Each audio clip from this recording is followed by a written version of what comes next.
and a lot more.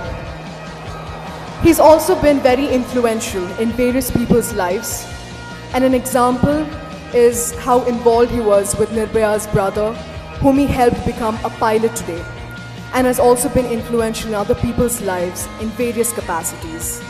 A leader who I think we'll get to know a lot more better today. So welcome to Stella Maris College, Mr. Gandhi. Thank you for being here with us today. Hi, sir. Okay, Can you call me Rahul instead of sir? Okay. Makes me more comfortable. I'm really nervous. Okay. Hi, Rahul.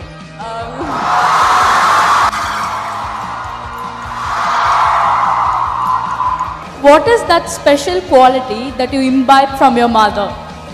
Humility.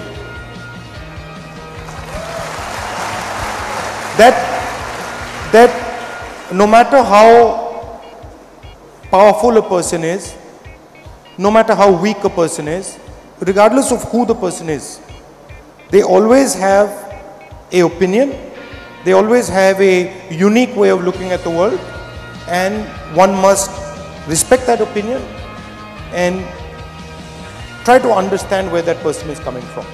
I'm looking forward of what he's going to speak tomorrow about, what he's going to change in the future in our educational system. And we feel that India needs to spend much more money on education. So we're going to increase the amount of money that we spend on education, and our target is 6%. What I want to know from him is what he would do for women empowerment in our country. The way Indian women are treated leaves a lot to be desired. Frankly, I don't see enough women in leadership positions. I don't see them leading enough companies. I don't see them leading enough state. One of the things that we've decided in 2019, we're going to pass the Women's Reservation Bill in Lok Sabha, Vidhan Sabhas. Also going to reserve 33% of all government jobs at the national level for women. Did you like demonetization? No, sir. No. Do you think it was a good economic decision? No. So I think it's pretty clear the damage demonetization did. It's a pity that the Prime Minister didn't come and take your advice before he did demonetization, because he would have got the right answer. You can't have a negative, fearful atmosphere in the country.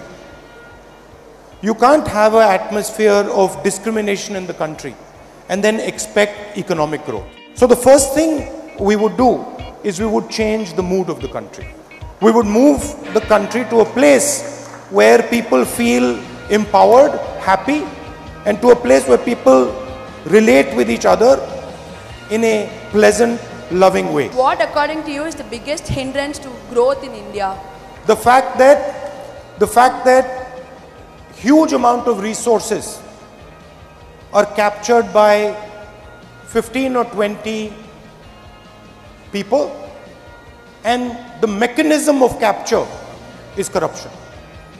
So I would say that corruption and crony capitalism are a huge barrier to growth in India. The Prime Minister of the country himself has his name in government documents which are saying that he is directly responsible for negotiating parallelly with the Dassault company on Rafale. The President of France says, the Prime Minister of India has told me personally himself in a meeting that Mr. Anil Ambani should get the Rafale contract. Everybody knows that the Prime Minister has stolen 30,000 crores and given them to Mr. Ambani. The whole country knows it. But why is there no investigation? Investigate everybody. Investigate Mr. Vadra. I'm the first person to say it. Right? But investigate the Prime Minister. Do you think only fighting is going to be the resolution? I mean, when Pakistan did, we did it back. I mean, this is not going to be an end if it's going to be just a war. When we came to power in 2004, Jammu Kashmir was on fire. And we decided to fight terrorism strategically. So we did a number of things. Number one, we isolated Pakistan diplomatically. We engaged with the population of Jammu and Kashmir. So we sent businesses into Jammu and Kashmir. I myself went with the top Indian business leaders to Jammu and Kashmir, spoke to young students like you and said, listen, let us try and build a bridge, let us try and build businesses in Jammu and Kashmir and with Jammu and Kashmir youngsters in the rest of the country. So we had elections in the villages and in the small towns of Jammu and Kashmir, and we decentralized power to the people of Jammu and Kashmir. Between 2004 and 2012, we finished terrorism. There was no terrorism in Jammu and Kashmir. Why did you hug Modi, sir? Love is the foundation of every religion. The truth is that the Prime Minister, unfortunately for whatever reason, did not have the type of love that he should have had. And that is why he generates this anger. So I genuinely feel love for the Prime Minister. The session was truly amazing and inspiring. Yeah, it was actually good, better than what we expected. Everything that he said made sense to us. We could relate, we could understand. There's currently a ideological battle going on in India, and it is very sharply divided between two ideologies. One ideology is a unifying ideology which says that all people of this country should live together happily, and this country should not be dominated by any one idea. And on the other side, you have an ideology which is represented by the current government and the Prime Minister, where they believe that one idea should be imposed on our country. They have a very particular view about the role of women in our society, and they feel that different languages, different cultures are inferior to one centralizing culture and one idea. The first time that we are going to vote now. So being this as the basic foundation, we know that we can choose the right person now. How many times have you seen the Prime Minister of India standing in the middle of 3,000 women like this? How many times have you seen the Prime Minister of India standing here like this, being open to any question from anybody?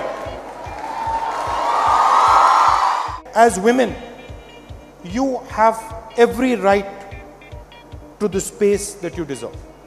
You will find in life that people will tell you, you're a woman, you can't run this company. Or you're a woman, you can't do this or you can't do that. Don't accept it. You have to believe in yourselves. You have to be humble. And when someone throws hate at you, catch the hate, put it down and throw love in return. Thank you very much. Thank you.